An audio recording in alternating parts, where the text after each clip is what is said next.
Well, what's going on, everybody? Welcome to Rebel Racing Network, and welcome to the Bubba's Bald Tire Arca series, as we're getting everything changed over from a great Grand National race as Aaron Adcock with a tire-saving clinic, or fuel-saving clinic, was able to get the win here tonight, as still waiting on iRacing to show up here, as it's always fun swapping over from one to the other. Oh, there's iRacing. We drag it into the frame. Already starting out good.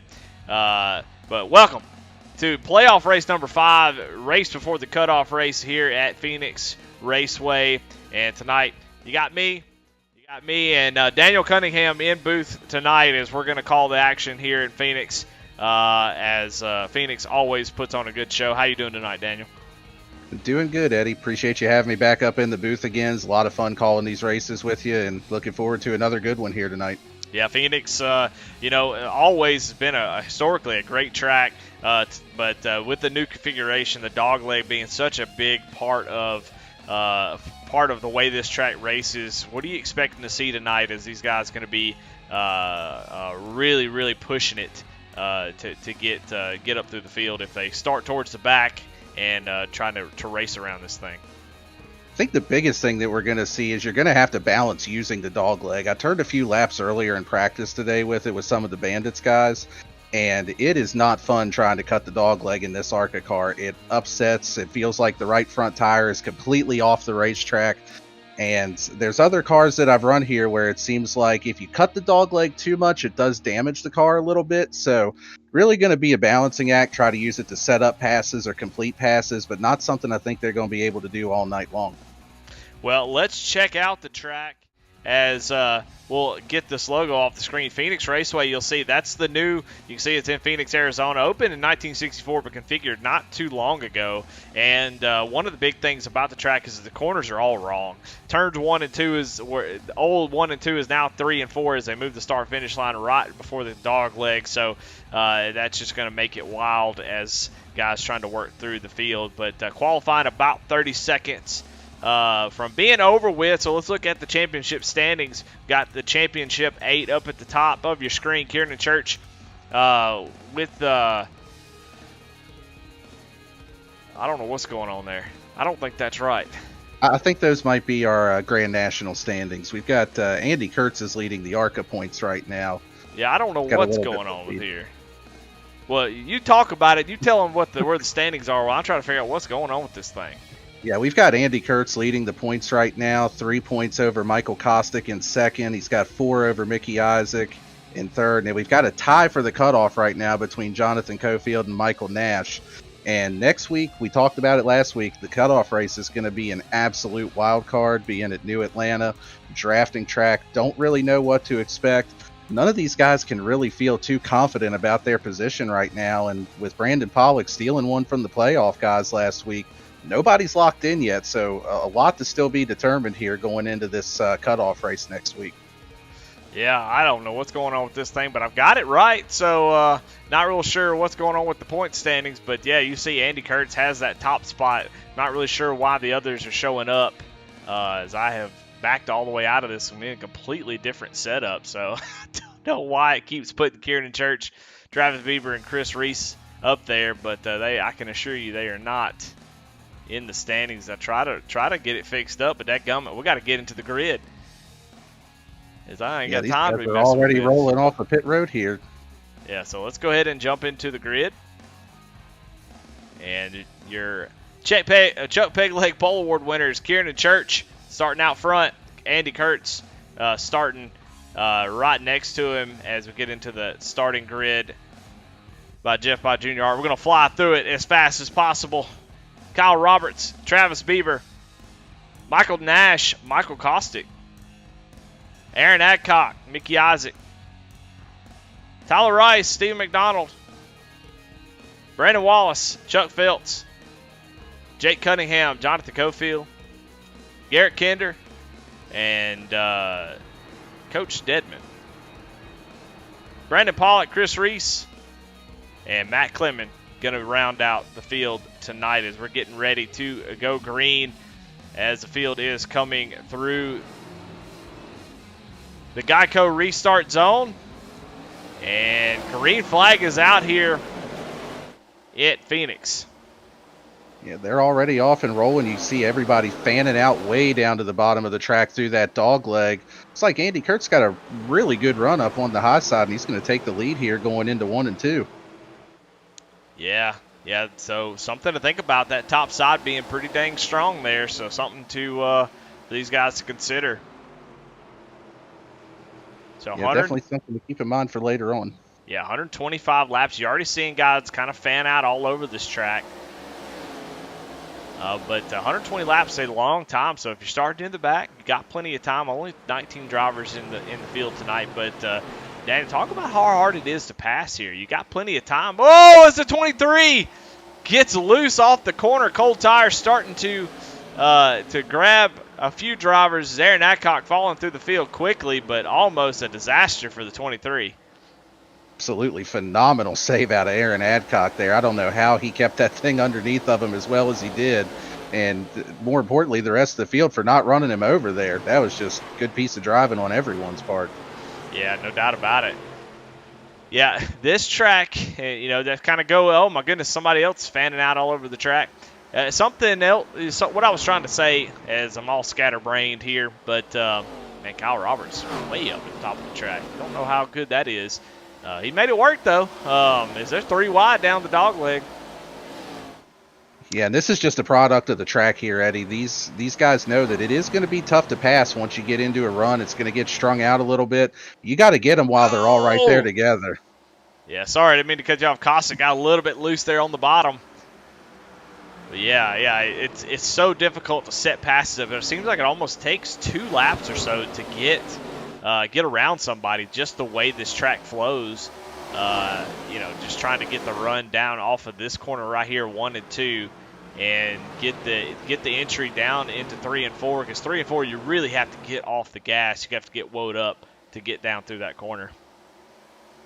Yeah, you definitely do, and that's what makes it so hard to pass, is you just get bogged down so much in 3 and 4, and in these cars that have a little bit less horsepower, the Arca cars, the trucks, it's just so hard to keep your momentum up and try to make anything happen. See Travis Bieber in the 114. He got a little bit loose there. Now they're going to be 3 wide.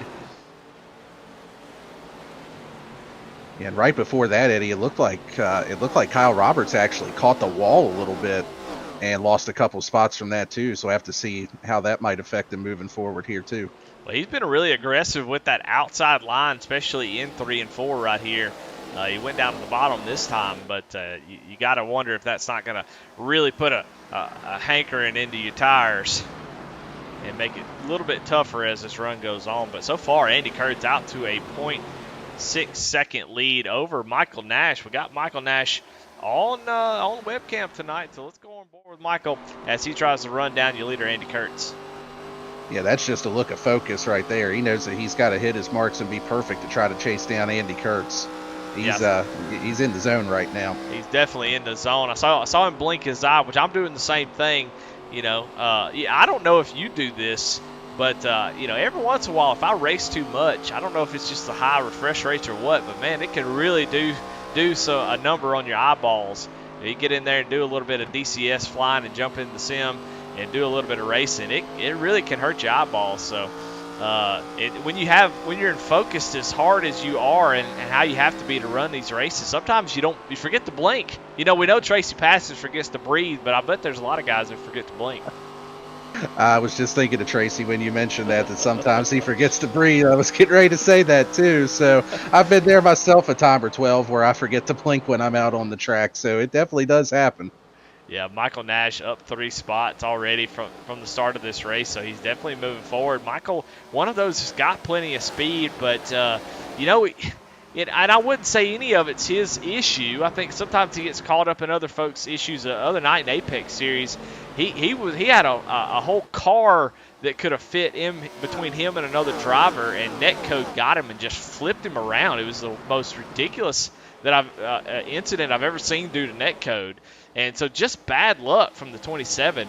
He would really love to get a good finish tonight and bring this thing home. Get an interview, as I always say. definitely. And one thing about it, the bad luck can't follow you forever. Sometimes it might feel like it. You feel like, what do I need to do? Do I need to carry a rabbit's foot with me, or do I need to go find that golden horseshoe that Kevin Harvick said Jimmy Johnson had hidden somewhere? But eventually your luck's got to turn around. You keep putting yourself in positions and having speed, things are going to fall your way sooner or later. Yeah, and we talked about the Grand National race tonight. There's three things you got to have. You got to have the speed. You're not gonna win races if you don't have speed. You got to have racecraft, and you have to have some strategy. And it's one of those. It's a combination of all of them. And sometimes one's gonna matter more than the others, like tonight, where strategy was so important to stretch that fuel mileage out. And so you got to have all three though. You can't racecraft is a lot of things. Making moves, deciding when to pass, how aggressive you're going to be, on pit road with the speed. I mean, all those things have to work out to win races. And so sometimes you just get so dadgum unlucky, and it seems to happen a bunch. And then you kind of get in your own head, don't you, Daniel? You get to where you're oh my gosh, you show up every week and go, I'm just going to get wrecked this week, I guess, and you already start off on the wrong foot. And it's almost like getting out of bed on the wrong side. You get in the car on the wrong side. You get in on the passenger side that night, and just you already set yourself up for failure. It absolutely does happen. I've been there myself a few times, and you have a few bad races in a row, or you have some bad luck, and you just feel like you can't shake it, you can't get around it. You hear people say, like, I just got to get over the hump, and that's exactly what it feels like sometimes. Yeah, well, a great battle here for second place. Andy Kurt's not getting away from these folks as Michael Nash has closed it into about 4/10, but he has got Michael Kostick in that Jack Daniel Chevrolet all over the back end. He's going to get the run through 1 and 2 and have the position down into 3 and 4. That bottom is super strong, especially on these as the run goes on. As you're able to really get woed up, get on the gas a little bit sooner, and jump down to the apron. But Michael Nash does a great job of holding on to that spot, so he's going to continue to fight, as it's only going to get harder for Kostick. That's great. And the most impressive thing to me here, too, Eddie, is these guys are running side by side, and they're actually tracking down Andy Kurtz right now. They've cut the lead from about a half to 0.6 of a second down to about half of that right now. So, we'll see what happens once they get things sorted out and if they can chase him back down. But of course, as I say that, it looks like Kurt's starting to stretch it out a little more again. Yeah. We've got 7 cars up here in this main pack, and Kyle Roberts not too far behind. So, man, it is racy up front as the tire wear is going to start to kick in here. And you're really going to have to pay attention to where your tire wear is. Make sure you're not pushing that right front. But it looks like Michael Nash starting to hunt. He's able to get rid of the 8 car, and that kind of gave him the freedom to start to hunt the 5 car down. Yeah, and it looks like Kiernan actually got around Michael Kostick as well for 3rd place. So Michael might have burned his stuff up a little bit there trying to hold that bottom underneath of Michael Nash. But we've definitely got some good racing going on up here. I mean, you can't ask for much more than having the top 6-7 cars this close together. Yeah, this is a blast. Be interested to see who's saving what. Is saving going to matter? A lot of times in these races, especially at night, tire wear just not a huge issue. You just got the normal fall off, but you can race pretty hard at night, and it seems to not really hurt the tires. But yeah, I don't know. I don't know. Kieran Church looks like he has been saving a little bit as he is moving back up. He started up front, fell back, and is starting to regain some of these spots that he lost early. Yeah, definitely. That high line is just so good through 1 and 2. It may not work as well through 3 and 4, but you could just carry so much more momentum off of the turn and on down the back straightaway or the side straightaway, whatever you want to call it here. It's gonna be tough. You're gonna have to really send it in there and try to slide someone almost if you're gonna try to complete that pass on the bottom like that. Yeah, I mean, man, what great racing. I tell you what, Alan Nash doing a great job of defending. He's trying to be on the offensive and try to get up to Andy Kurtz and maybe put some moves on him, but he is continuously having to fight off guys behind him. Absolutely, and it's such a fine line that you got to toe. Like, you got one eye in the mirror, you got one eye out the windshield. You don't want to make a mistake, especially at this juncture where it might cost you 2, 3, 4 spots. But you still want to try to do what you can to get up there and race and challenge for the lead too. Yeah, I mean, how many times have you seen 7 drivers just, all over each other up front? It looks like we're drafting, but I know the draft not a factor here tonight. But man, what racing we got going on right here! This is awesome. It definitely is, and normally Phoenix is one of those tracks where it just seems like the arrow comes into play. You can't follow super close. You got to try to make a move and make it stick. But these guys are making it seem like arrow doesn't really matter here at all. They're able to follow and run side by side and putting on a good show for us. All right. Well, I do think that I finally, while we've been trying to talk about this race, is Kieran Church now falling back as he was trying to work his way up to second place, is now in danger of falling back to 6th. That's how quickly it can go wrong. As Travis Bieber drives deep into the corner, is going to lean on the left rear of that 22. And, I don't know if Kieran's going to be able to hold this off. Oh, Travis gets a little bit loose there. But then right behind him, man, look at Garrett Kinder making his way up towards the front. Cofield, Kinder have made the biggest moves, 10 and 9 spots consecutive, or whatever the word is, but they made up a ton of spots. That's the point. Yeah, they've both been on the move throughout this run, and Kinder just seems like he's kind of been biding his time. I mean, we didn't really see him making any big moves or anything, just kind of picking them off one at a time and just quietly working his way up there, but he's definitely in the hunt with the rest of these guys now. Got a little AC Delco scheme tonight. A little Dale Jr. looking throwback. I don't know if that's Dale Jr.'s or not, but I think he said it was supposed to be Ron Hornaday's. They all look so similar, but I noticed the little jagged daggers. I don't remember Junior running that scheme, so it must be a Hornaday scheme. That might be an early contender for the paint of the night here, Eddie. That's a good looking scheme he's running there. Yeah, love the throwbacks when people do them right, and that's a good one for sure. All right, we got the championship standings fixed finally, thank God. And we kind of look and see where everybody's at right now. This is, of course, live points. So as they run, Andy Kurtz, obviously with the lead, has the points lead. And so we're in the final 8 there, Daniel. We got 4 drivers that are going to go after next week. So you want to get as many points. If you're Brandon Wallace, Chuck Felt, Steve McDonald, Mickey Ice, you got to have a good night tonight and get a good finish and set yourself up for next week, because you don't want to be in a situation where you have to win or you go home. I mean, that's always tough. There's 19 other drivers looking to do the same thing. So those drivers looking to have a good night. Now everybody else in the top 4, they're up front. They're right where they need to be. Andy Kurtz, Michael Nash, Jonathan Cofield, and Michael Kostick are your top 4. So they are doing exactly what they need to do to make sure that they're set up to get into that championship race after next week.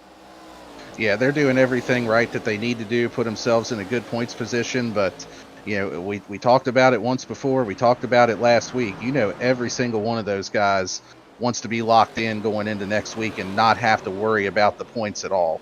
And even last week with Andy finishing second, that's they put him in a good points position, but it's almost still got to be a little bit of a gut punch there too, because you had an opportunity, you had the speed to lock yourself in, and instead you're racing here this week trying to do the same thing to avoid what could be an absolute roll of the dice next week. Yeah. To be able to get himself locked in, that would have taken a lot of stress off. But right now, if he holds steady, he's got a 9-point lead as Garrett Kinder almost gets in the wall a little bit there. So Andy Kurt's doing a good job. Just any catastrophic failure though, and you end up in trouble, like you said. So let's go check in on some other playoff drivers. Mickey Isaac, who is sitting in 5th, right outside of that, is currently in the 11th position. Needs to be moving forward. He's dropped 3 spots since the drop of the green flag. Mickey's one of those drivers who's more than willing to be patient and just ride for a while. But we're under 100 laps to go. These races go by quick, especially if they're going to go green like this. And so need to be thinking about that pit stop, maybe trying to move forward. Steve McDonald He is currently in the 9th position. You see he's getting passed by Aaron Adcock in that 23 Monster Chevrolet. So he's running in your 10th position now. Chuck back here in 17th. Dropped 5 spots from the green flag. He is going the wrong way, Daniel. Chuck's been known to pull out some pretty sweet top 10, so I got a lot of faith in him. Yeah, you never can count Chuck out. He seems like he's able to pull some rabbits out of the hat. We'll put it that way. And when it seems like he may not have the speed or may not be having a good night, it seems like he always kind of finds a way to get himself up there and make something out of it. And I mean, he's putting those biceps to work right now. Yeah. Well, and Chuck, man, he races so much. That if I race as much as he did, I would forget what track I'm at. He probably thinks he's at Richmond or something because he's racing so many different places. He's broadcasting and all kinds of stuff. So, Chuck, me and him run together on Tuesday nights. He's been running with us, running the Xfinity car, and man, he's definitely, he can always just sneak in there and get a great finish. But right now he's fighting Matt Clement for that 17th position as Clement able to get around him. So Chuck having a rough night to begin with, but maybe he can get it figured out. Maybe get 4 tires on that thing and get back in the top 10. And you just never know how the strategies are going to play out either. I mean, they're going to have to make 2 stops under green at some point tonight. And there looks like they're about 48 to 53 laps or so on a run of fuel. So, maybe you stay out a little later, catch a caution, just try something different other than what the leaders are doing. Yeah, and then in that final 8 spots, he's got some work he needs to do. Is the 99 of Brandon Wallace. He's in 14th position as he finished 2nd in the race earlier in the Grand National Series with a little bit of fuel saving strategy. So will he be able to employ that tonight in this race? We'll see. It'd be better. He just drove up through the field right now. Christian Dedman looking to make a move on him, so he may be going in the wrong direction as well. So, yeah, if there's one thing that Brandon knows how to do, it's save fuel. He's pretty good at it. It seems to be the thing he's best at in iRacing, other than wrecking people after the checkered flag. Yeah. Well, up front, Caustic and Cofield are battling it out here for 2nd place. Cofield's been able to make up 12 spots since the drop of the green flag and has been able to get up to that 2nd position. Michael Nash falls back to 4th. So Bandits trying to catch these BK Racing driver of Andy Kurtz, who is kind of extended that lead out to about 0.9 seconds now. He had been kind of hanging out right in front of this group and is starting to pull away just a little bit. Yeah, it seemed like he was able to, I'm not quite sure what happened there when we were going through the field with some of the other playoff drivers, but it was a lot closer when we started going through that. And I don't know if maybe Andy was saving a little bit there early on and just kind of keeping a steady gap to have something for the end of the run, but he's starting to set sail on these guys a little bit here. Yeah, as we look, we can get the laps popped up on the screen. Last lap, about dadgum the same lap time, 28.6 for each of them. Cofield just a tiny bit faster. We'll see as they cross the line if Cofield's able to make up any time. But the tough part right now, and honestly, even if he is slowly catching him, I honestly think he's not going to be able to pass him. This track just has a weird flow to it where that corner right there is so slow that it really hurts the runs that you're able to get. And, it's always never good to get the runs, Daniel, especially at the end of a run. And right. Even though he's a little bit faster, he's going to get closer and closer, and he's going to lose the air on the front of that car. And I don't know what it is, just having to slow down so much in this corner really takes away any opportunity that you might have to get maybe a run on somebody and try to find a spot to make a pass on the long run. It just seems to get so tight and you're going so slow. Yeah, it definitely does seem to trend that way, and especially with these cars having not as much power as some of the other ones, it's so hard to keep the momentum up. But It does also look like here, Eddie, we've got some green flag pit stops that are starting. Looks like our first taker was Stephen McDonald, one of our playoff drivers. Yep, Steve McDonald, Garrett Kinder also coming down pit road. So pit lane already getting going. Yeah, and it looks like they're just going to try to split it up even here, run this in even 40 lap stints or somewhere thereabouts as close as they can. The biggest thing that they got to hope for right now is that we don't get a caution in the middle of this green flag pit cycle. Yeah, and, I don't know. I can't remember. I was probably not doing a very good job of listening, but if you got a battle for second back here, Michael Kostick going to the inside of his teammate for that second position, and he takes that spot. Did you ever figure out a fuel run that these guys are going to have to do? Yeah, they're somewhere around 48 to 53 laps, depending on how hard they're driving it, how much they may try to save. So it does at least give you a little bit of options on trying something different with the strategies. I mean, you can try to undercut somebody a little bit. So it looks like we've got about a second or so of fall off over the run. So, I mean, you can try to do some different things. You can try to stay out and catch a caution because you're definitely going to go a lap down whenever you pit. So you might get lucky, be able to pin a bunch of guys and put yourself in a good spot. Yeah, I mean, with less than a second of fall off after 45 laps, which you say is close to being a fuel run, that's definitely, I don't think that's enough to do an undercut. I don't think that's going to benefit you at all. I mean, Michael Kostick's last lap was a 28.458, and his best lap was a 27.743. So, that's not even a second of fall off. So it doesn't seem like these tires are wearing that much as Garrett Kinder sets the fastest lap on his new set of tires. But it's not a ton of fall off, so you're not going to gain that much. I mean, a second a lap is a lot, but 8 6/10, is not that much. So yeah, it seems like maybe the call is to run it dry. Yeah, it's definitely not something where you're going to be able to gain 6-7 spots or anything like that. If you're in a position like Michael Kostick right now, where you're just a tenth or two behind the leader, maybe you can bring it in a lap early and try to leapfrog him, depending on how close you are. But I mean, you are absolutely right. It's not going to be something where it's going to net you a bunch of positions if you undercut. Yeah, so it's going to be interesting to see how it all plays out. As here comes Michael Kostick, going to give up the second place to come down pit road, and man, does a great job of getting on pit road. I mean, he passed somebody coming in. I don't know who that was. Looks like I think that might have been my cousin that he passed. That was Jake. Okay, yeah. I think so. Yeah, poor old Jake. He was coming in at a snail's pace. It looks like that's Warren's driving training, number 46 machine. Yeah, I think from what I could see, it looked like maybe Jake thought that the speed line actually started at the end of pit road. Yeah. But the speed limit line is substantially farther past the end of the pit wall, and you could see Michael Kostick took full advantage of that getting into the pits. Yeah, no doubt. Yeah, Ratchet Miller says pit strategery in chat, so that's what these guys are doing. Jonathan Cofield's staying out.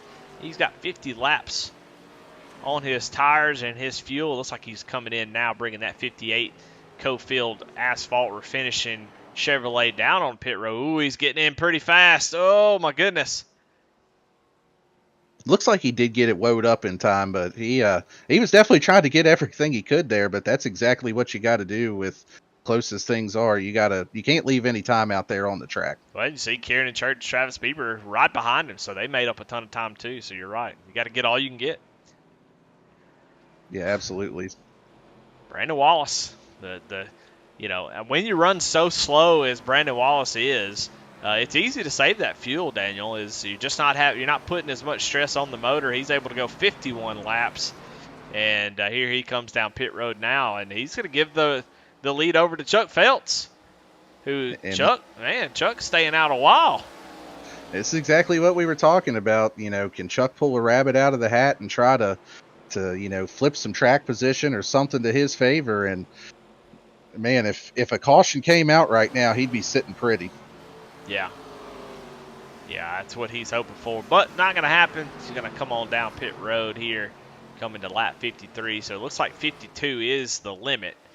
So if we get a caution, we'll know who can make it on fuel. But Chuck going to give the lead over to Garrett Kinder, who will assume the lead. And, I talked about not going to make a huge difference, but he pitted 7 laps, so at almost a second a lap. I mean, that's 7 seconds that he was able to make up over Andy Kurtz. Now the difference is going to be that Andy Kurtz is going to be able to take that and turn that around on him. But we'll see. I said maybe short pitting's not a good idea, but if the tire fall off's not that much, just to contradict myself a little bit, you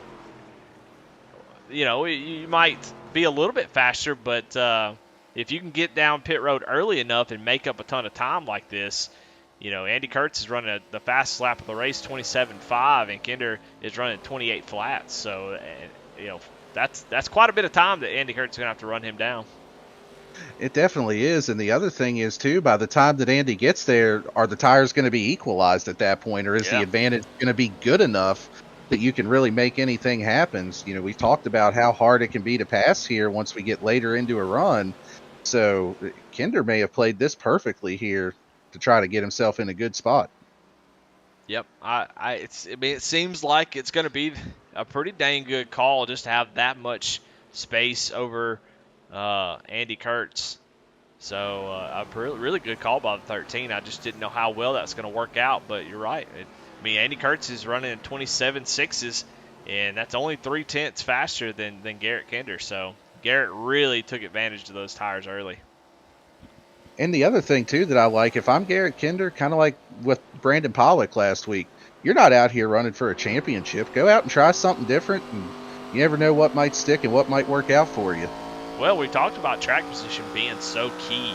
And, there's not a better position on the track than to be out in the lead. So, anything you could do to get that car out front. When you talked about it, will the tire wear equalize by the time they get there, or will just straight up dirty air prevent Andy Kurtz from being able to do anything with the 13? So, you can get a really fast car that's out there out front like Andy Kurtz, put him in traffic, and it's a whole other ball game.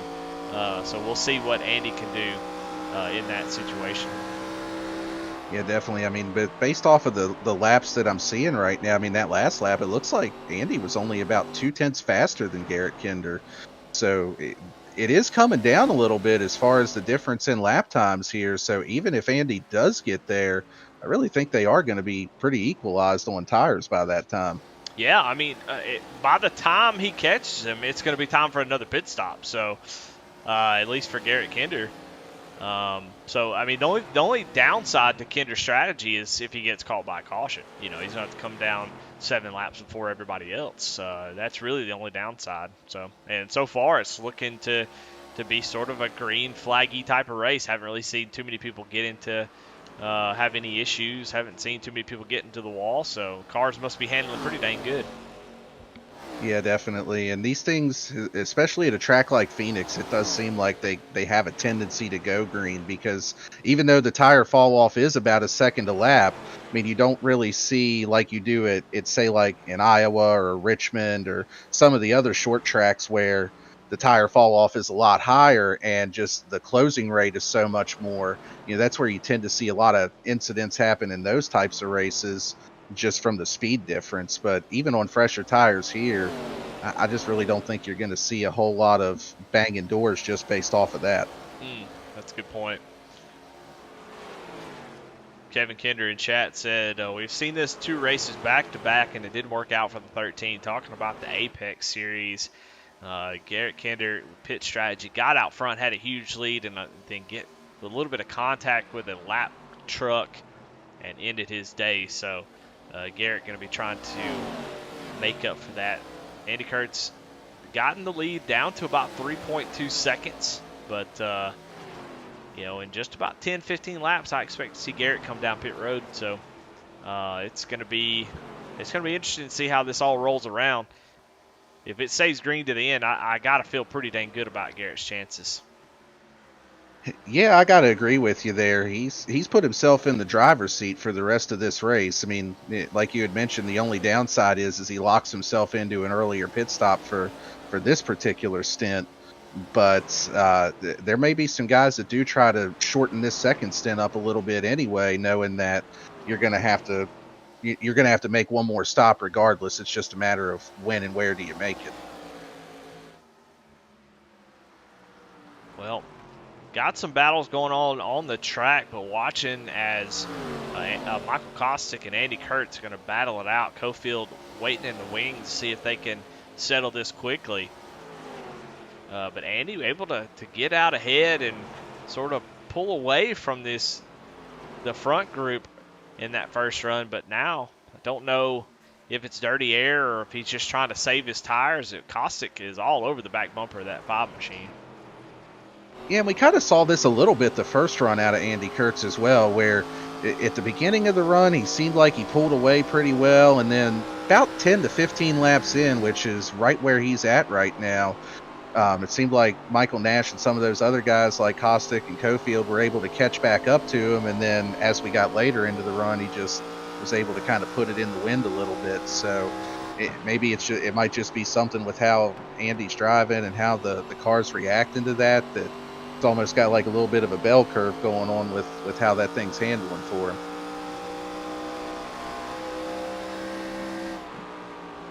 Kostick going to look down to the inside and get that position on the 5. The 5 has the preferred line on the outside. The outside of 1 and 2 is really, really good. It's so hard to make a pass on the entry of 1 and 2. Here, everybody going to be fighting for that yellow line. As long as you can stay glued to it, that's where you want to be. Yeah, it's definitely the way through there. And the other thing too that does help a little bit with some of the other cars that we run here, especially like the next gen, for example, or even the trucks, is a lot of those you're able to shift in 3 and 4 to try to get yourself a little bit better launch to try to set something up in 1 and 2. But at least from what I tried when I turned a few laps earlier today, I don't think these guys are going to be shifting at all unless they're trying to bring out a caution for themselves. Yeah, I don't think so. Yeah, this turn right here, turn 1 and 2, is just so weird because you really need to get that car pointed left on the exit, as that car really wants to push out to that wall if you come off the bottom. So that's a really good spot to set somebody up for a pass. You see Kostick is kind of entering in higher in 1 and 2 and trying to get that runoff. It's just not quite there yet. We'll see if he can do it this time. Kurt's been running a little bit lower here. You see Kostick about half a lane up, trying to get to the outside and get a run here. Yeah, he may get it here. He's got to run. He's got to run. See if he can make it stick on the bottom, or if he tries to drive it in there. Looks like Andy moved up the track, wasn't going to try to block that one. Smart racing from both of those guys there. Yeah, he fights back though on the outside. Surprised to see that work, but now that opens the door for Kostick, and Cofield, I don't think Kostick knew Cofield was there, as Cofield sticks his nose out to the right rear of that 8 machine. So that could be the most frustrating part of racing sometimes, is you go for a pass, you're trying to make a move on a guy, and you can't quite complete it, and dadgummit if it doesn't open the door for the guy behind you, and you end up losing a spot. So it definitely is frustrating. That does happen from time to time, as we're seeing here. But Cofield and Kostick not just rolling over for each other, those Bandits boys, but looks like Cofield's going to clear him here through 1 and 2. Yeah, and as we look right here, right out in front, you can see that blue car. That is Garrett Kinder. So with about 50 laps to go, we saw that as being the number that most people were stopping at, 50. We saw a couple drivers, Brandon Wallace, Chuck Phelps, go to 51, 52. But Garrett Kinder, you can make it from here. This is the run. So I would expect to see Garrett Kinder stay here until maybe Andy Kurtz gets a little bit closer, or he gets passed for the lead and then hit pit road. But at this point, I don't know. Do you come on down pit road? What do you do here, Daniel? Considering that they haven't caught you yet, and it's going to take them a while to get around you. I think you just stay out as long as you possibly can. I mean, he's only been on the track for 30 laps now, so he's still got 20 more laps he can run. I think you keep running as long as you got the lead, huh? It's such a balancing act. I said it last week, and I'll say it again. I'm glad I'm up here instead of the one that's got to try to think about all this stuff in the race car. I'm glad that I got the seat that I got for this one, because usually for me, whenever I'm in these positions and I have to make a decision, whichever one I make is usually the wrong one. If I pit early, damned if a caution ain't going to come out, and if I pit late, it goes green. So a good rule of thumb is whatever I think they should do, they should probably do the exact opposite. So well, what do you think they should do, Daniel? Well, I was just getting ready to say, if it was me, I would probably run it out all the way just in case a caution comes out. So that being said, we'll probably go green to the end, or at least green through the pit cycle, and whoever short pits this thing a little bit might end up in a better spot for this one. Yeah, I think if I'm Garrett Kinder, I'm watching this battle behind me, and I'm watching my relative, and I'm watching for anybody in this group behind me. If they pit, oh my goodness, at the right side of your screen, Kieran Church hanging it out off the corner. If I see any of those drivers hit pit road, I'm coming almost immediately. Is that they will be able to undercut you, but yeah, I don't know. It's hard to say, man. When you got the lead, it's hard to give that up, especially when you've got another 15 or so laps you can run. These guys are racing hard. It's hard to give up the lead. But if we stay green, he comes down pit road and is able to do what he did the last run, he will be in such a good position. So, yeah, I'm with you. I think it's a tough call if you're the 13. It is. You're definitely watching your relative. You're listening to the race comms to hear somebody, call when they're pitting out. I mean, there's just so many things that you're trying to keep an eye on inside the car, especially once you get to this point and you're within your window.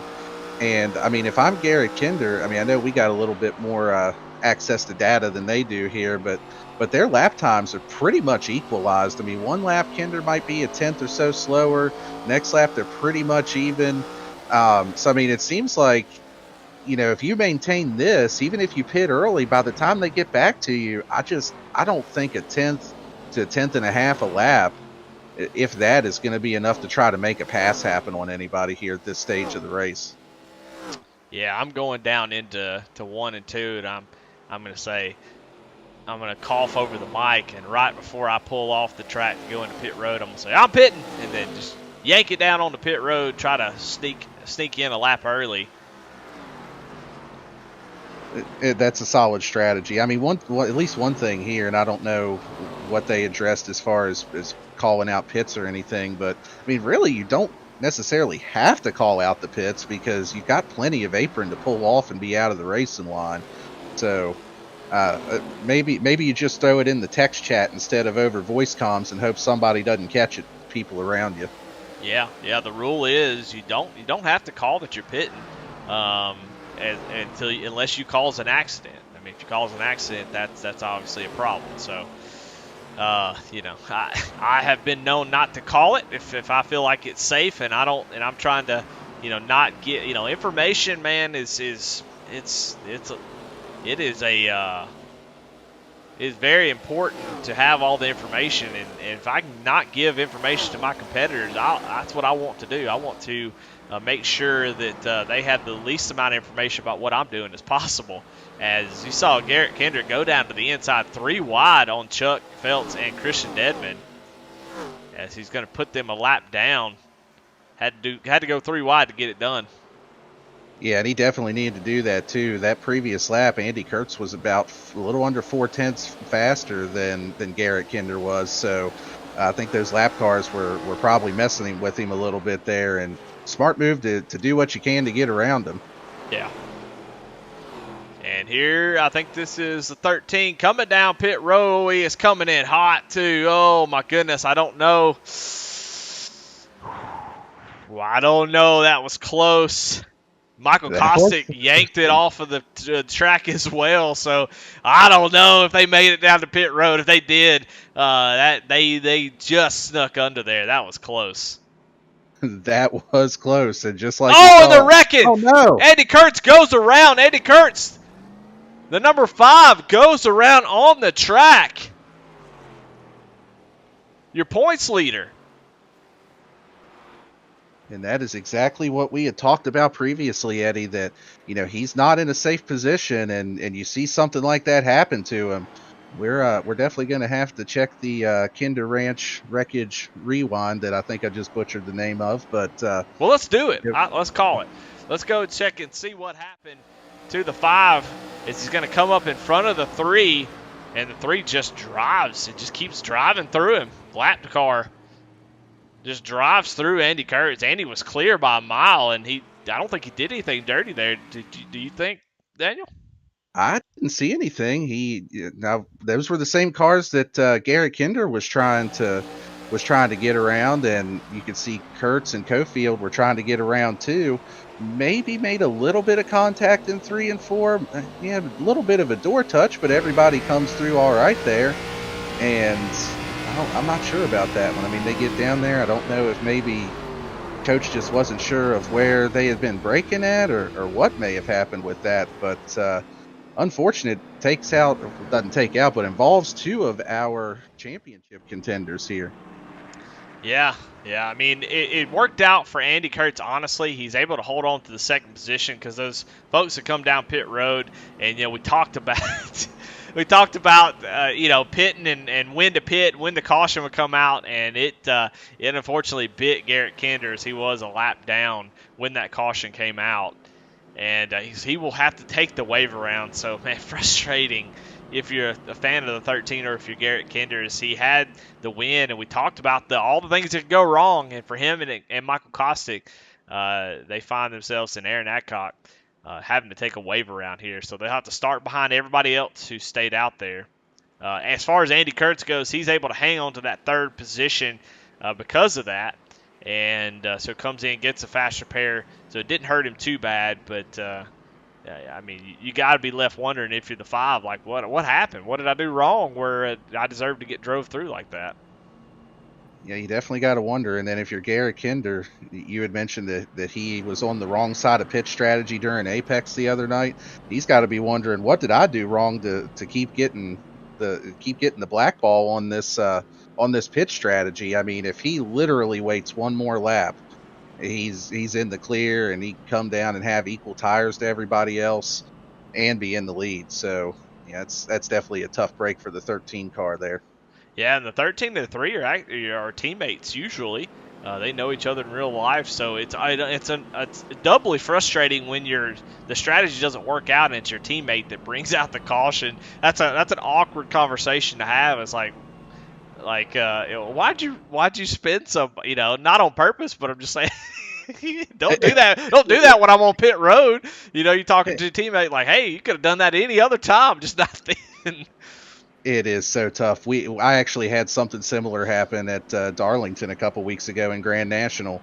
Was running up near the front most of the race, had just come into pit, was still a lap down, and not anything intentional or anything like that, but had my teammate get into the wall and spin out and bring out the most untimely caution that I could have hoped for. So it definitely, it's always frustrating, but you are 100% correct. When it's your teammate, it makes it that much more frustrating. Yeah, to see the wave arounds going around the pace car right now, Garrett Kinder will restart in 12th position. Ugh, so frustrating.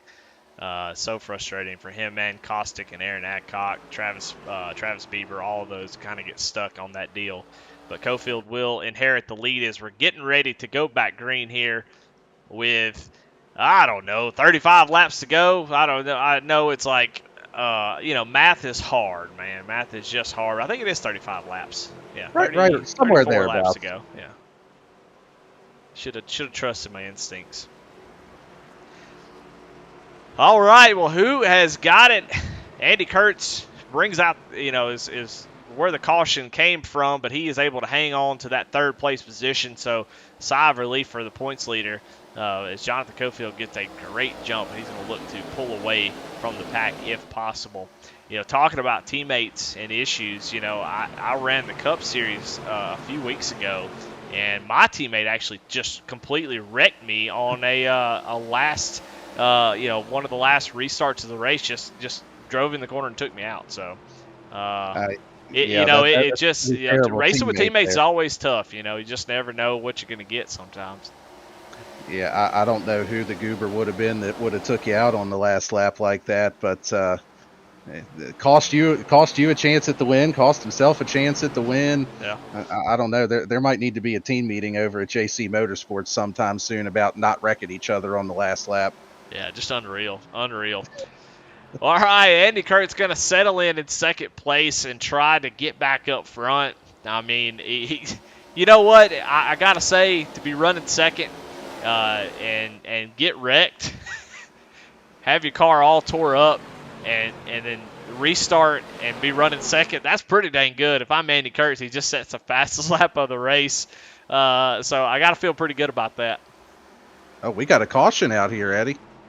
Oh, is Aaron Adcock. Looks like he has some damage along with Brandon Pollock, who is slow on the track, so don't know exactly what happened. I was keeping an eye out near the back with some of the wave rounds that we had, and yeah, it looks like may have started with Brandon Wallace. Yeah, it looked like Brandon Wallace had actually wrecked a little bit closer to the restart that we had, but it didn't bring out a caution itself. Yeah, we're watching that right now where he just gets loose off the corner and just smacks the inside wall. And then moving forward a little bit, I don't know where this other incident happened, as we'll kind of try to zoom through, is now Brandon Pollock and Aaron Adcock are right next to each other. This seemed to be where the contact happened. Yeah, they were racing side by side there. Let's see, Pollock cut the apron. Looks like he just got in a little too hot into 1 and 2, and then the cars just kind of got stuck together from there. Oh, and then they might have got a little help there at the end after that. I think you might be right there, Eddie. No, you know what I think happened? I think when they got together the first time, the left front was damaged. You see the 23 is going to get some damage on the left front, and I think that made that car pull to the left, obviously, because that's exactly what happened, is it just pulls right to the left there, and Brandon Pollock ends up backwards. So I'm going to trust your judgment on that one, Eddie.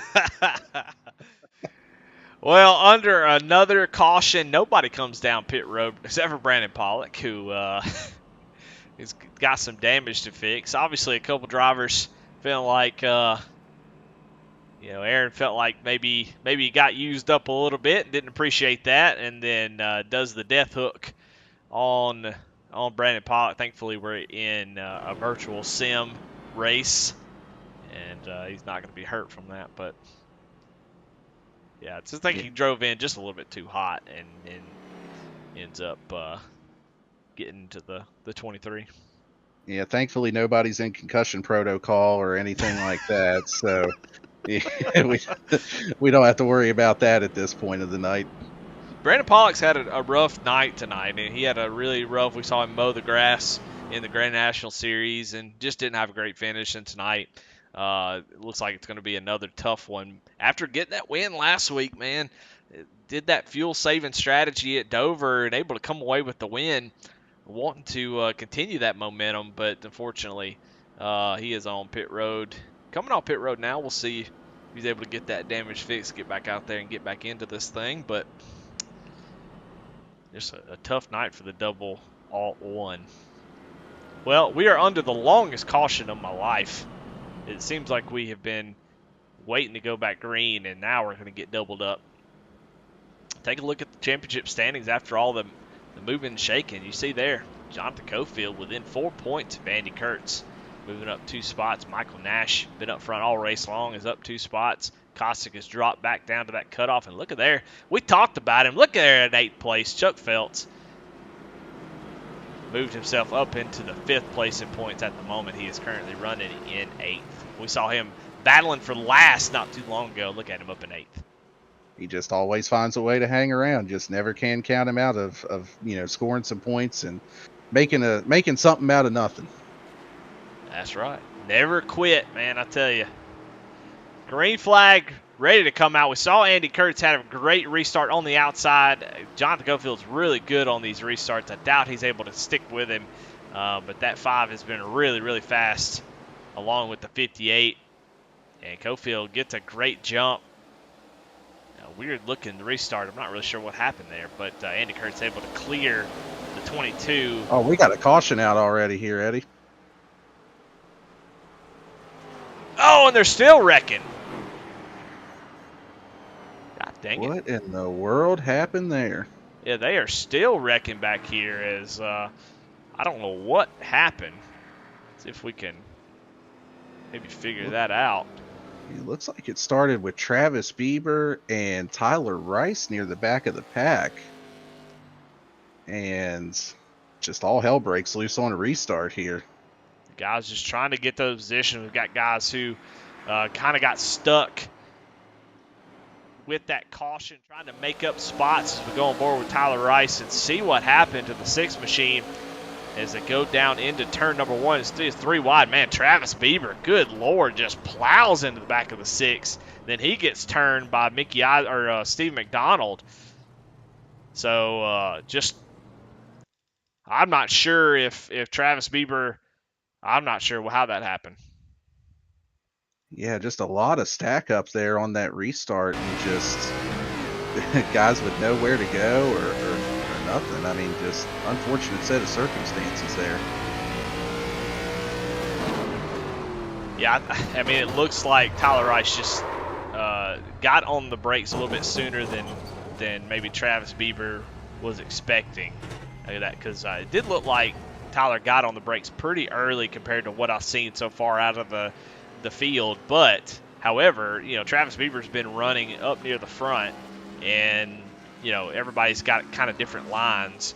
And so you get in the back, haven't raced around maybe Tyler Rice all race. You don't know his breaking points. You get on a restart right behind him, and I just don't think Travis expected that.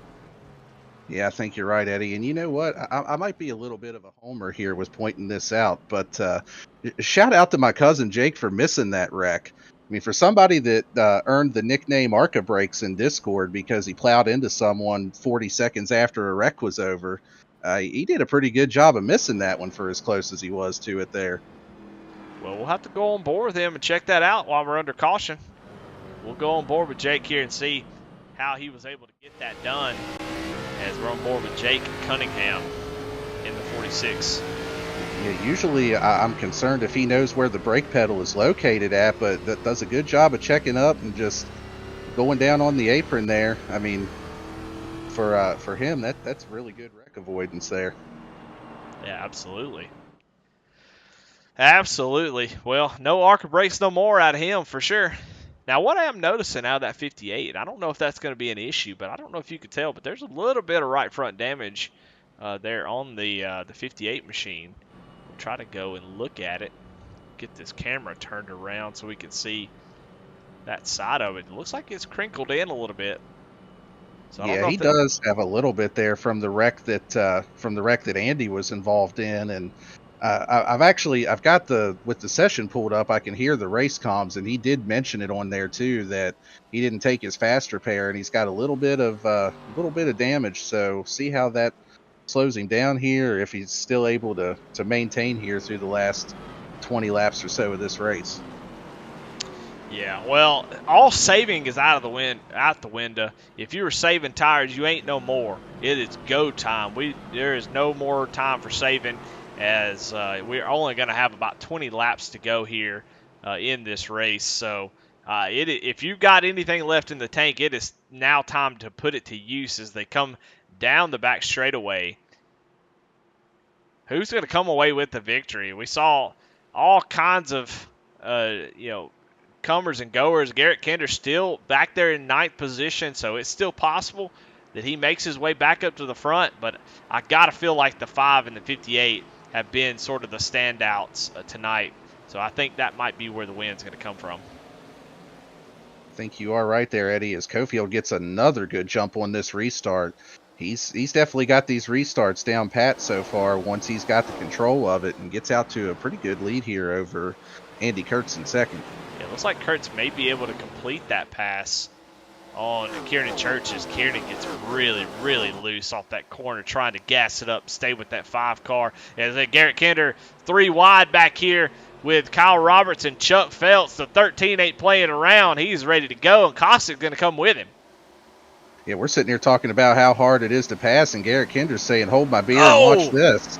Michael Cossack almost gets into the 75 as they're still 3 wide. They're doing a great job, though. Great racing out of these guys. Everybody taking care of each other. I love to see it. Good moves by both Kostick and Kinder on that. Going 3 wide, keeping it clean the whole way. And I think this 13 car might be on a little bit of a mission here to try to get himself back up towards the front. I think you're right. I think he's going to need a caution if he's going to get up there and win this race. As Kieran Church drops the fastest lap of the race here with 20 laps to go, but Garrett able to get around Matt Clement. Matt Clement in that 19 also having a great run. Want to shout him out as he is doing a great job currently in the 7th position. Should be able to get himself a good finish, so great job. Oh. Yeah, definitely a good run for him tonight, and so far no next fast repair service has not had to have to come into play for him, so I'm sure he's thankful for that too.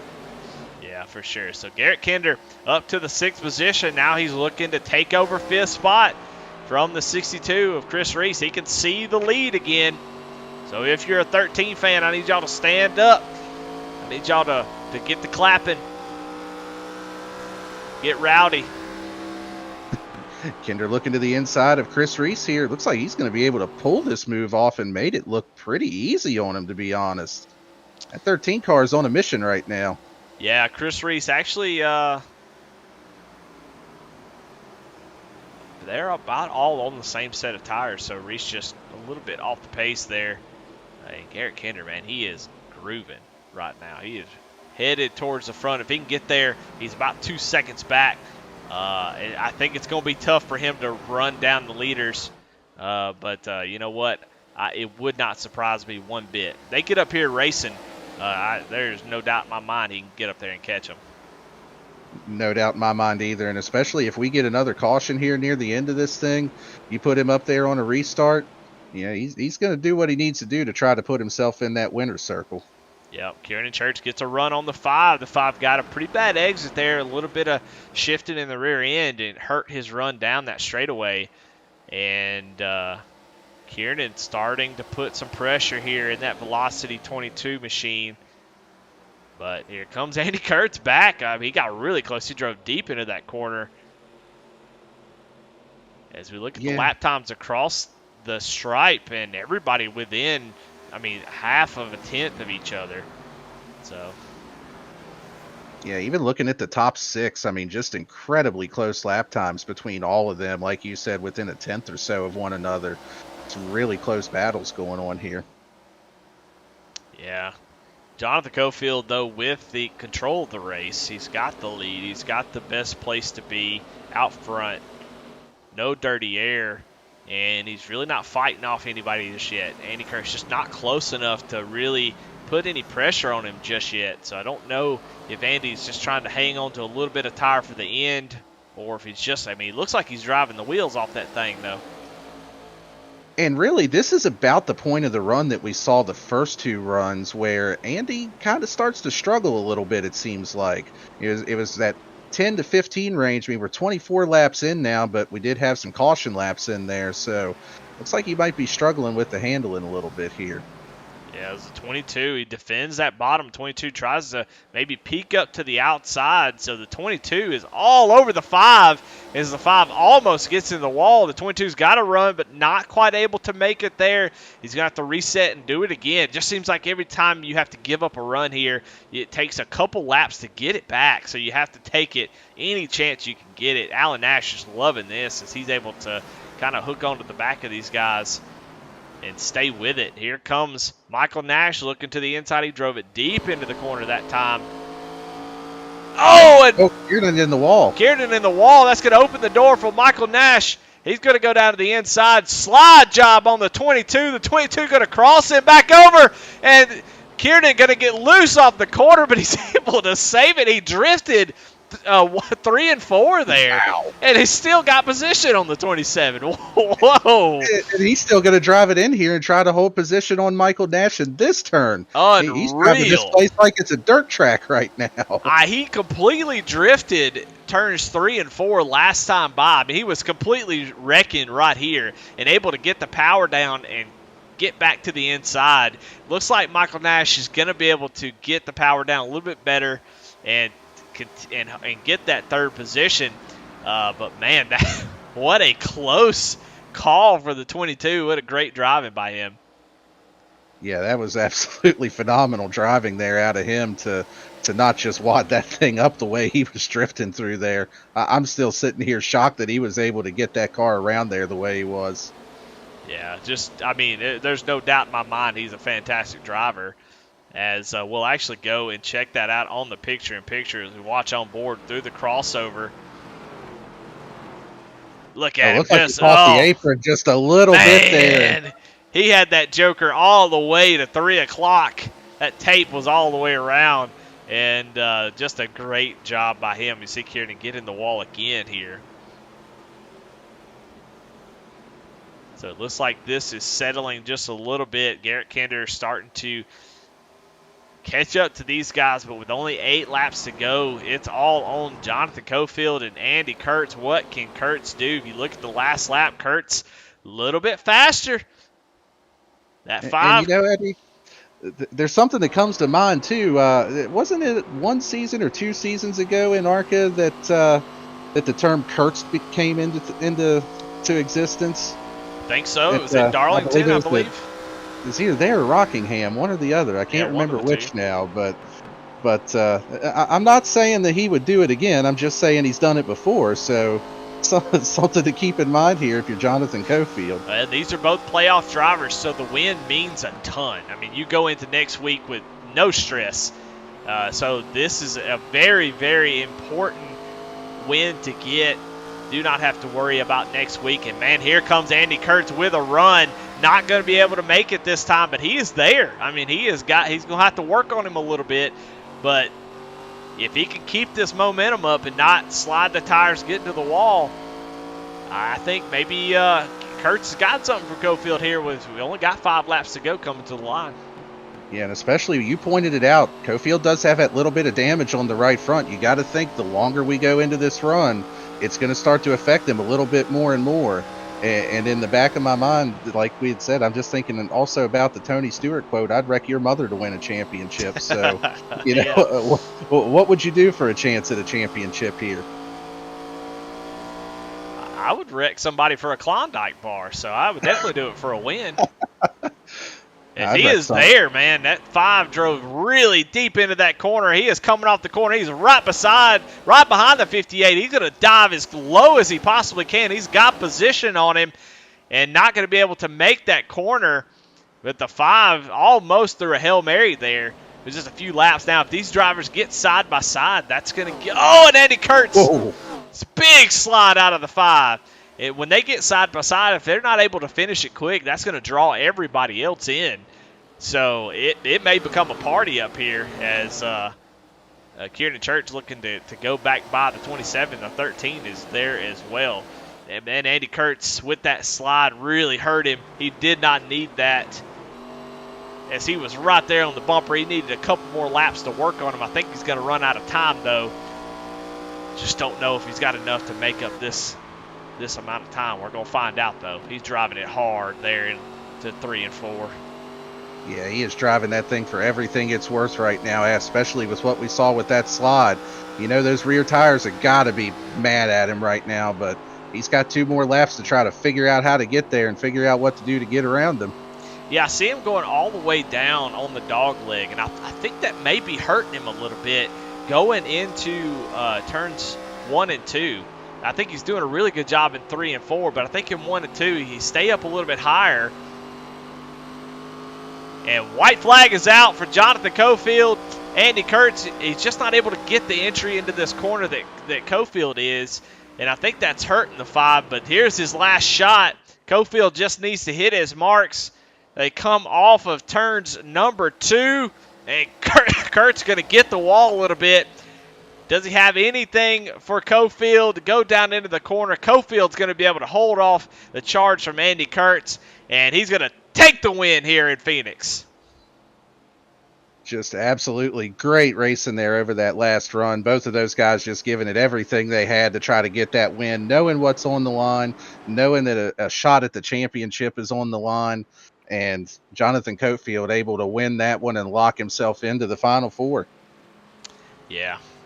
No doubt about it. That is a big win. As we look at the championship standings now, Andy Kurt's going to have the points lead, but Jonathan Cofield will lock himself into the Final Four. That is a huge, huge win for the 58 machine. But look at those point standings. Michael Nash with that third place finish. Andy Kurtz, they are really setting themselves up. When we were talking about a few drivers who needed to have some good nights, Mickey Isaac, Chuck Phelps, Stephen McDonald, Brandon Wallace. I mean, the points is still pretty close, but Brandon Wallace, Steve McDonald, they're going to have to win most likely next week to get in. So, going to be an interesting one next week. Going to be worth showing up for that one. Yeah, and especially with the track that we're running, any of those guys could win and lock themselves into the Final Four. As I don't know who came up with that idea for the cutoff race, but he might be the other guy in the booth here with you. We can't even really blame Brandon for that one. Well, all right. Well, let's go ahead and talk to our winner as I try to get the camera set up for him. If you want to drag him into the booth, and we'll talk to our winner, Jonathan Cofield, who takes home the victory tonight. Cofield, this Eddie and Daniel in the booth. You got a copy? Hey, bud, I got you. Man, well, what a great race, man. Up 13 spots from where you started. You're definitely the Dark Horse Motorsports Hard Charger Award winner and also won the race. You know, if you need a little extra, I guess winning the race is all right. But punch your ticket into the playoff, man. Had to fight off Andy Kurtz there at the end, but just a fantastic race out of you. Definitely seemed like the fastest driver out there. Man, talk about your race. How'd it go? Yeah, I hit the wall both laps from my qualifying. So started in the back, kind of worked my way through it a little bit, pretty quick. And once I got up there to Caustic and Kurtz, we raced like hell, for laps on end, man. It was a lot of fun. Really hate. I guess the three got into Andy when we was getting in lap traffic and come across my nose. I didn't think I was going to be able to hold him off because I went down in the pits and done my pit stop and forgot to check my fast repair. I only had 24 seconds, but apparently that clean air kind of helped a little bit. Well, you were able to come out with that lead on that last caution. Got a great jump, and Andy Kurtz had a great effort at trying to get to your back bumper, and then just kind of got loose with just 3 laps to go, and you were able to seal the deal. What were you thinking about? How were you going to fight off that 5 if he were to get to you? What was your plan to try to keep him keep him behind you there in the closing laps? No, you know me. Sometimes I get a little pressure, might bounce off the wall once or twice, not paying attention. But yeah, just run that defensive line, run high, try to keep the momentum off. That's how I got around him earlier in the race, kind of got to his outside coming across the dog leg. But that seemed to be the only place you could pass. Once the tires kind of wore out, the bottom didn't, you couldn't pass anybody. The top had all the momentum. Well, you were able to get it done tonight. You punched a ticket to the playoffs. Talk about how that makes you feel going into next week, knowing that you don't have to worry about it. You're going to fight for a championship in the Arca series. It feels good. I may run in the back at New Atlanta, but yeah, man, it feels good. Got some good competition going into Las Vegas. Can't really wait to get there and see who takes this thing home. Well, there you have it. Your winner tonight, punching his ticket to the playoffs and gets the win tonight. Congratulations, Cofield. As always, man, who you got to thank? Any sponsor shout-outs? Oh, yeah, I got to thank you and Daniel up in the booth if he's with you. Can't wait to go back and watch the broadcast. Bubba Wallace for everything he does for the league and for the Arca series. Best series on Rebels, I think. That's why I keep coming back. Bubba's Bald Tire Outlet, Jeff by Junior Art, Kinder Farm Ranch, Fretchville Freight Solutions, Dark Horse Motorsports, No Next Fast Repair, Chuck Pegleg Phelps, all my teammates at Bandits, Cofield Asphalt Finishing, Cofield Supply, everybody that makes this league go round. Well, there you have it. Your winner tonight, Jonathan Cofield, going to fight for a championship at the end of the season. He comes home with the win. And now we get to talk to our second place finisher, Andy Kurtz. And I think Daniel Cunningham is getting caught up with him now. Hey, Andy, this is Daniel Cunningham and Eddie Smith up in the booth. You got us, brother? What's up, guys? Gotcha. Well, Andy, second place has got to suck 2 weeks in a row. You definitely had speed all night. You were one of the dominant cars of the evening, and I know you definitely had to want that one to get yourself locked in. But let's talk about your race a little bit. What more did you need to try to get around Cofield there at the end? Yeah, no doubt. It was really tough to pass. I told Nash just here in the waiting room. I don't think I passed a single car all race. I just knew that kind of guarding that middle high line. The guy was under you. It was just really hard to keep the momentum up and pass. So yeah, it was a ton of fun racing Cofield and Michael Nash and Caustic and yeah, it was a ton of fun. Unfortunate, little contact with the lap car there caused a caution, and then I got behind Cofield with how that caution uh, you know positioned us, and I knew it'd be pretty tough to pass him again. So but yeah, gave it my all there. That last run, it was a lot of fun driving this car at this track. So Well, with finishing second tonight, you're not locked in yet, but you did put yourself in a pretty good points position. Looks like you're 10 points up on fourth place Michael Nash and 12 points up on Mickey Isaac in fifth. So, with where you're at, what are your thoughts going into the next race at New Atlanta, with it being such a roll of the dice and such a drafting and pack track that we're going to next week? yeah, I'm sure it's going to be wild. These cars are a lot of fun on super speedways, but I don't really know what they'll do at New Atlanta. So that'll be pretty interesting. I'm sure. I'm sure it'll be fun. So yeah, that was really my goal. Just coming into this race is just have a good race. I don't need to do anything crazy. I know I got second last week too. So getting second again was definitely better than what I felt like I needed to do to put myself in a pretty good points position if I couldn't get a win either this race or if I can't win next week. So hopefully should have a good shot to make the last round. I certainly hope so. Yeah, definitely. Well, another strong run for you tonight. Good points position. Before we let you go, as always, who you want to thank, shout out, anything like that? Yeah. As always, thank you guys for putting on the broadcast, putting on a league. It's this is just awesome racing with everyone. I feel like the racing gets better every single week. Super competitive. I want to thank Bubba's Bald Tire Outlet, and special thanks to Petey, Jeff By Junior Art, Kinder Farm and Ranch, Flexible Freight Solutions, Dark Horse Motorsports, Snowdex Fast Repair, and Pig Leg. All right. Well, there you have it. Second place finisher, Andy Kurtz. And looks like, Eddie, we've got third place finisher, Michael Nash, rather.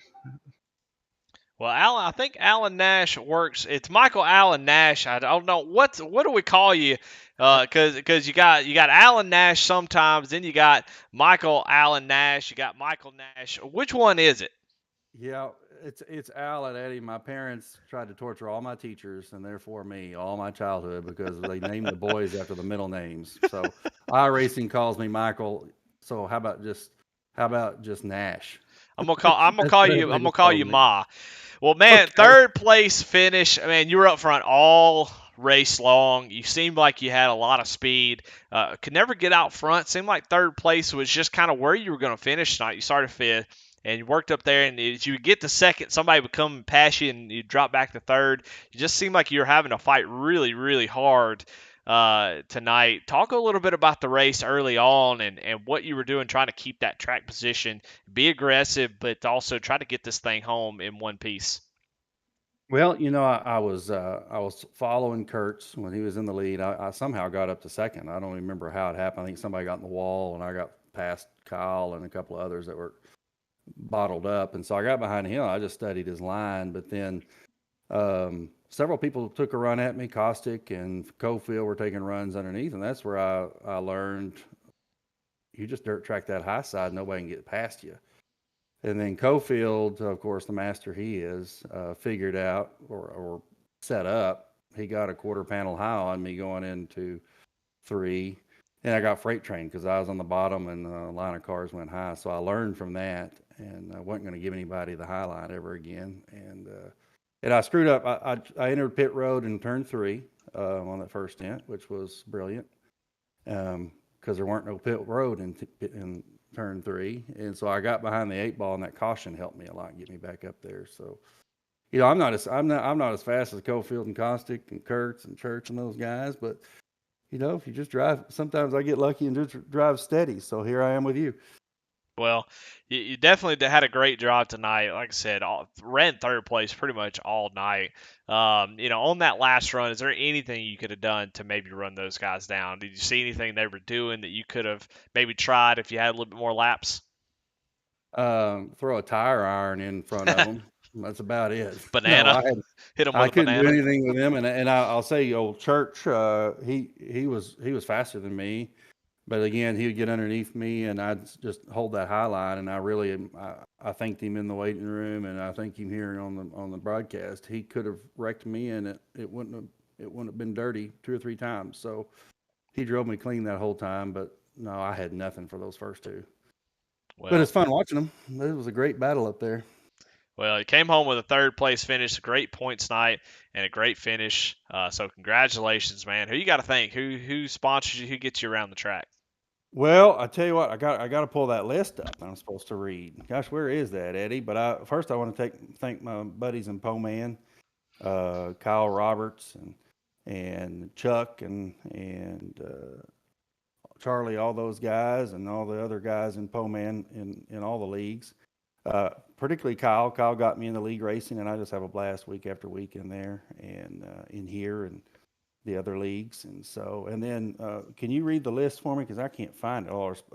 Obviously Kinder Farm and Ranch, giving us all those good wreckage rewinds, and of course Chuck Pegleg Feltz, dear friend and stellar broadcaster. And obviously Brandon's Tire Barn and all the other sponsors that make this happen. Well, congratulations, Ma Nash, on a great third place finish. Man, just a great run out of you.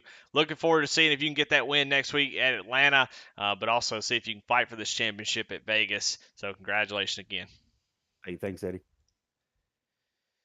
Well, there you have it. That's your top 3 tonight. Let's Daniel, we got to give out the best paint of the night. I've been waiting around seeing if you're gonna hop up there and tell me who it is, but I just got to know, who is it? I had mentioned it earlier. I think I got to give it to Kinder's AC Delco scheme he was running tonight. That was a good one. I think that one's definitely going to be our paint of the night tonight. Well, there you have it. Your best paint of the night by Junior Art is Garrett Kinder. Now, as far as Hard Luck Award, I'm having a hard time trying to figure out who that might be.